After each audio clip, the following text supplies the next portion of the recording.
हर रोज एक नई कहानी देखने के लिए चैनल को सब्सक्राइब करें और बेल आइकन दबाना ना भूलें। सुहाना कॉलेज से घर आती है और सीधा अपने कमरे में जा ही रही होती है।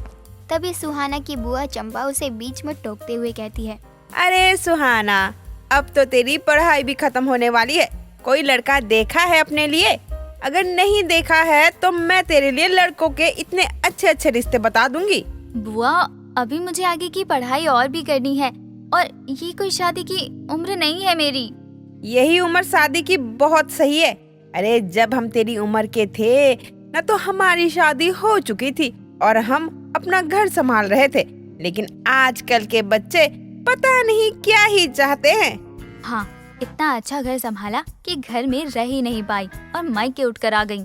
कुछ कहा तूने? नहीं बुआ जी, मैंने तो बस इतना ही कहा कि तब के समय में और अब के समय में कितना फर्क भी तो है ना। अब तो हर चीज जल्दी हो जाती है, लेकिन अब बच्चों को थोड़ा सोचने समझने का समय देना चाहिए। सुहाना इतना बोलकर अपने कमरे में चली जाती है। सुहाना के वहाँ से जाते ही चंपा अपनी भाभी यानी सुहाना की माँ सरिता के पास जाती है और बोलती है, क्यों भाभी, आपका ध्यान नहीं रहता ना अपनी बेटी पर? ऐसा तो नहीं है दीदी, मैं तो पूरा ध्यान रखती हूँ, लेकिन आप ऐसे क्यों कह रही हो? कुछ हुआ है क्या? होना क्या है, सुहाना बड़ी हो गई है, शादी के लायक हो गई है। अब तो आपको उसकी शादी के लिए लड़के देखना चाहिए, लेकिन नहीं, बच्ची को खुली छूट जो दे रखी है कुछ भी करने की। दीदी क्या आप भी? अरे वो पढ़ाई कर रही है और लड़का इतनी आसानी से थोड़ी मिल जाता है। बताओ, कुछ होश ही नहीं है। अगर भैया जिंदा होते ना तो अब तक हाथ पीले भी हो चुके होते इस सुहाना के, लेकिन माँ को तो बस अपनी ही पड़ी है, इसीलिए बच्ची की शादी जाए भाड़ में। दीदी आप क्यों नाराज हो रही हो? मेरी बच्ची है सुहाना, मैं अपने बच्ची के बारे में वैसे भी बहुत सोचती हूँ।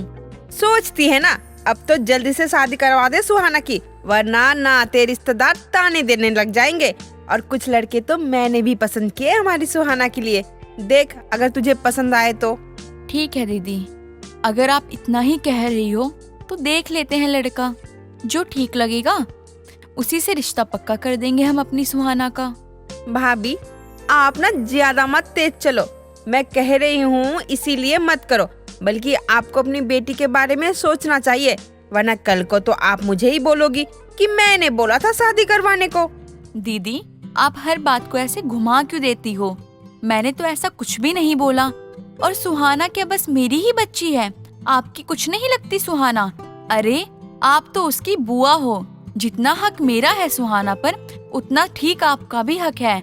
और मुझे लगा कि आप मेरी बेटी के बारे में सोच रही हो। है, मैं तो अपने पूरे परिवार के बारे में सोचती हूँ, लेकिन पता नहीं परिवार वाले तो मुझे ही दुश्मन समझते हैं। अरे जवान बेटी है, भगवान ना करे कल को ऊंच नीच हो गई तो क्या होगा हमारी सुहाना का। मैं तो बस इसीलिए बोल रही हूँ कि सुहाना की जल्दी से शादी करवा देनी चाहिए। हाँ आप सही बोल रही हो दीदी, मैं फालतू सोचने लग गई थी। आप लड़के वालों को कल ही घर बुला लो, अगर लड़का सही लगा, परिवार सही लगा तो आगे बढ़ा देंगे बात। सुहाना से तो मैं खुद ही बात कर लूंगी। सरिता अपनी ननद की बातों में आ जाती है और सुहाना की शादी के लिए मान जाती है। अगले ही दिन रोहित नाम का लड़का अपनी माँ नीलम के साथ आता है। नमस्ते बहन जी, हमें मेरी नंद ने बताया था कि आप आने वाली हो। जी जी नमस्ते। सब बातें करने लगते हैं और दोनों परिवार को एक दूसरे का परिवार बहुत पसंद आता है और कुछ ही दिनों में सुहाना और रोहन की शादी भी हो जाती है। शादी के बाद सुहाना की सास नीलम सुहाना से कहती है, बहू अब तक हम जब भी तेरे मायके आए हैं वहाँ हमेशा तेरी बुआ मिलती है। हाँ हम पहले से जानते हैं उन्हें, लेकिन ये नहीं पता था कि मायके में ही पड़ी रहती है तेरी बुआ हमेशा। अब माँ जी इस बारे में मैं क्या ही बोलूं, माँ मेरी बुआ को ना कुछ कहती ही नहीं है और धीरे धीरे बुआ जी ने घर से सारे बड़े छोटे फैसले खुद ही लेने लग गई हैं। माँ को कुछ बोलने भी नहीं देती वो। मुझे अपना बोलना सही तो नहीं लग रहा, लेकिन ये भी ठीक नहीं है कि बुआ मायके में ही आकर बैठ जाए।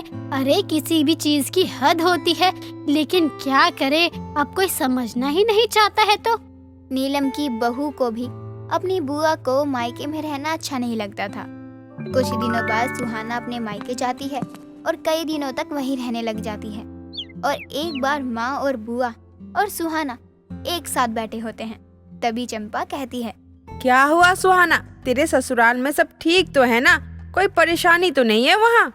बुआ जी आप ऐसे क्यों बोल रही हैं? वहाँ सब ठीक तो है ना? मुझे क्या परेशानी होगी, बल्कि वहाँ तो सब लोग मुझे बहुत ज्यादा मानते हैं। मेरी सास तो अपने बेटे से भी ज्यादा मानती है मुझे। अच्छा, लेकिन लगता नहीं है ये सब देखकर। क्या देखकर नहीं लगता? बुआ जी आप बोलना क्या चाहती हो, जरा साफ साफ बोलो।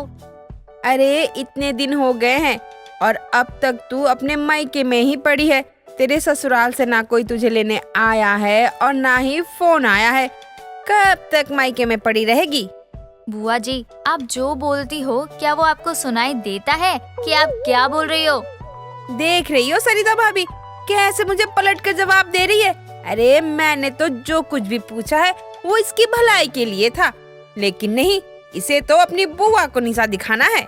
सुहाना, बुआ तुझसे बड़ी है ना, तू क्या कुछ भी बोली जा रही है? तमीज नहीं है क्या बोलने की तुझे कि बड़ों से कैसे बात की जाती है? माम मुझे तो तमीज है, लेकिन शायद बुआ जी को ही तमीज नहीं है। अरे मैं अपने मायके में कुछ दिनों के लिए क्या आ गई, इन्हें तो मैं खटकने लगी और खुद को नहीं देख रही कि खुद कितनी दिनों से यहाँ अपने मायके में बैठी हुई है। अरे हम कुछ बोलते नहीं तो इसका ये फायदा उठा रही हैं। बस कर सुहाना, तेरी बुआ है वो, तेरे पापा की बहन। अगर इन्होंने तुझे 4 बातें बोल भी दी तो तेरा फर्ज बनता है कि तू सर झुका के इनकी बातें चुपचाप सुने, ना कि जवाब दे। और क्या गलत कहा है? तेरी शादी हो गई है, तेरे ससुराल वालों को सोचना है, लेकिन तू तो अपने ससुराल वालों की ही हो गई पूरी तरह। अपनी माँ की बात सुनकर सुहाना को बहुत बुरा लगता है और वो तुरंत वहाँ से उठकर चली जाती है। कुछ दिनों बाद सुहाना पेट से होती है और गर्भवती हालात में बेटी अपने मायके में रहती है, इसलिए सरिता उसे अपने घर ले जाती है। और वहाँ आने के बाद सुहाना खट्टा खाने लगती है। ये देखकर चंपा कहती है, सुहाना तू खट्टा क्यों खा रही है? तुम मीठा खा, मीठा खाने से लड़का होता है। बुआ जी लड़का हो या लड़की, मेरे ससुराल वालों को लड़का या लड़की से फर्क नहीं पड़ता। उनका ये मानना है कि जो भी हो उनका अपना ही होगा। वो तो अच्छी बात है कि तेरे ससुराल वाले ऐसी सोच रखते हैं, लेकिन मन ही मन तो वो भी चाहते होंगे कि लड़का हो। मैं जानती हूँ उन्हें, उन्होंने भी कभी ना कभी तुझे बोला होगा ना कि बस पोते का मुंह दिखा दे। सुहाना अपनी बुआ की बात पर ध्यान नहीं देती, लेकिन चंपा रोज रोज अब सुहाना से एक ही बात करने लगती है और उसका मन बदल देती है और बच्चा गिराने की बात उसके मन में डाल देती है। एक बार चंपा सुहाना को लेकर हॉस्पिटल चली जाती है। ये जब सरिता को पता चलता है तो सुहाना के ससुराल वालों को लेकर हॉस्पिटल पहुंच जाती है और वहीं सुहाना को बीच में रोकते हुए नीलम कहती है, बहू तू ये क्या करने जा रही थी? बच्चा गिराने आई है यहाँ, तुझे शर्म है या नहीं? लेकिन अगर मुझे लड़की होगी तो आप लोग इस बच्चे को अपनाओगे ही नहीं। तुम पागल हो क्या सुहाना? ये सब तुमने सोचा भी कैसे? और ये सब फिजूल की बातें तुम्हारे दिमाग में डाला किसने?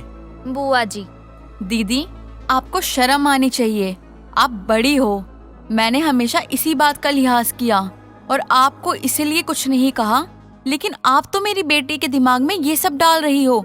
सही कहा था, मायके में पड़ी रहने वाली बुआ को जल्दी रवाना कर देना चाहिए। इतना सब हो जाने के बाद सरिता अब चंपा को मायके में नहीं रहने देती और घर छोड़कर जाने को भी कह देती है। दोस्तों अगर आपको ये कहानी पसंद आई तो इसे लाइक करें, शेयर करें और कमेंट करके बताएं कि कहानी में आपको सबसे अच्छा क्या लगा।